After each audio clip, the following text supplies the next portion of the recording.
Okay, in this section, you will read and study the sources about the Western frontier, then use the 4 sources and your knowledge of U.S. history to answer the questions. Okay, the first source is a map that shows the expansion of the U.S. railroad network between 1870 and 1890. Okay, this shows new lines added to the U.S. railroad network.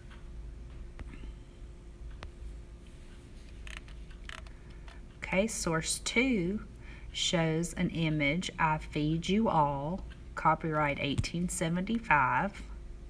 This image of a lithograph published in 1875 shows a farmer in the center scene, standing next to a plow and 2 horses. At this time, we need juniors who have an honor roll or principal's list ribbon to go to the cafeteria. Thanks. The caption below the farmer reads, "I feed you all." The caption is a variation of the Grange motto, "I pay for all." Surrounding the farmer are 10 other scenes showing clockwise from the upper left corner. A lawyer, "I plead for all." A seated President Ulysses S. Grant. That are on the second floor, just so you know, they've put some cinnamon rolls up there, compliments of Miss Patton, in the Miss Edgar's room for y'all. And there's some down here in the lounge for everybody else. Thanks. I rule for all. An army officer, "I fight for all." A reverend, "I preach for all." A ship owner watching his ships through a window, "I sail for all." A shopkeeper in a store, "I buy and sell for all." A doctor, "I psychic you all." A banker, "I fleece you all." A stockbroker, "I bull and bear for all." And a railroad owner watching his train, "I carry for all."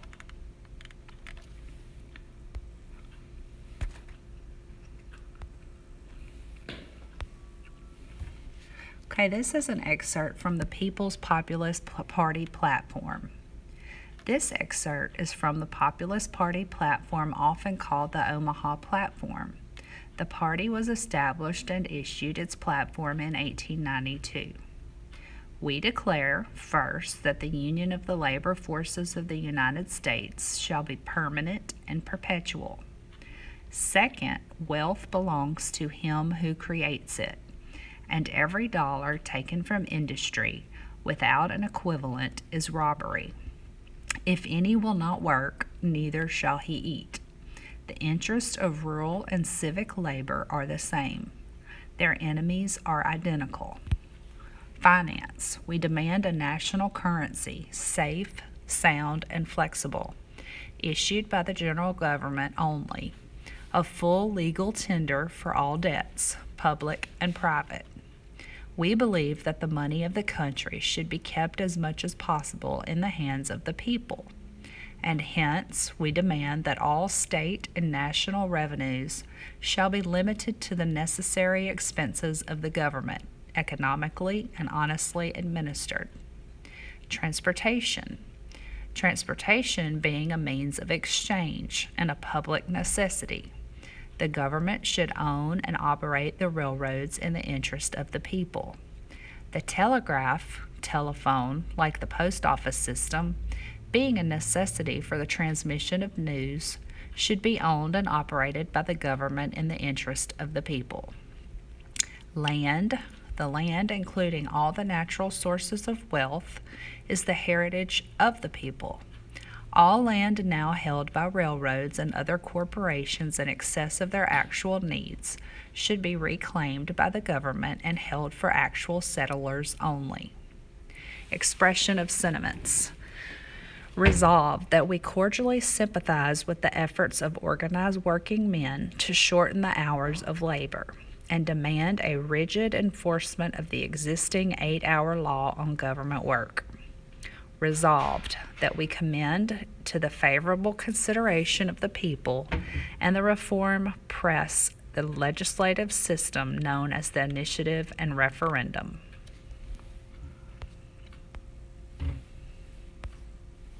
Okay, the next source is a timeline, events related to U.S. expansion westward.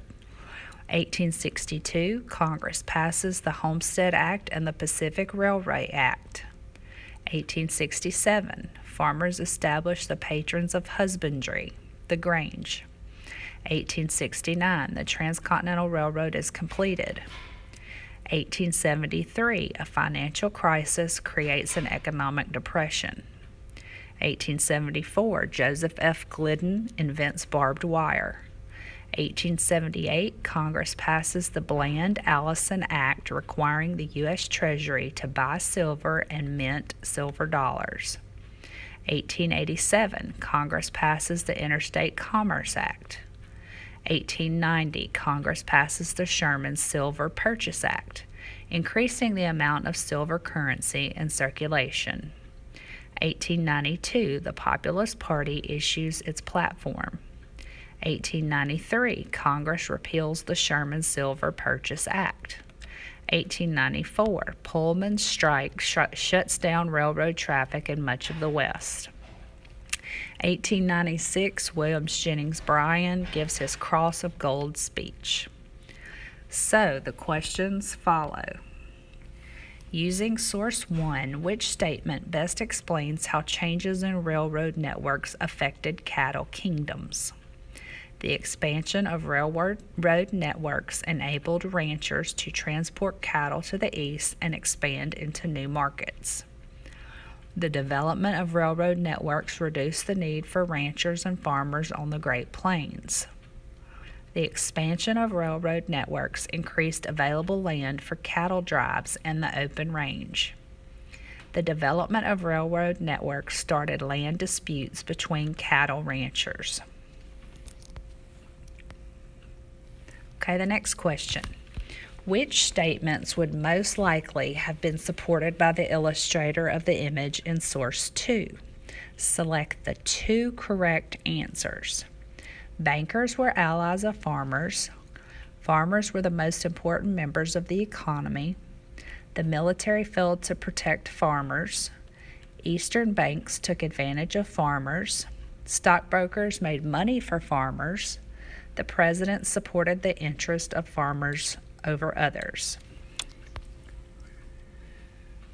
Using sources 3 and 4, which statement best describes a major economic problem faced by farmers in the West? Farmers lost income because of unfair taxes imposed on their crops. Farmers faced hardships because of high shipping costs for their crops. Farmers feared that the availability of free silver would hurt the economy. Farmers worried that railroad strikes would prevent access to new markets. Using source 3, which reason best explains why farmers and industrial workers supported the Populist Party?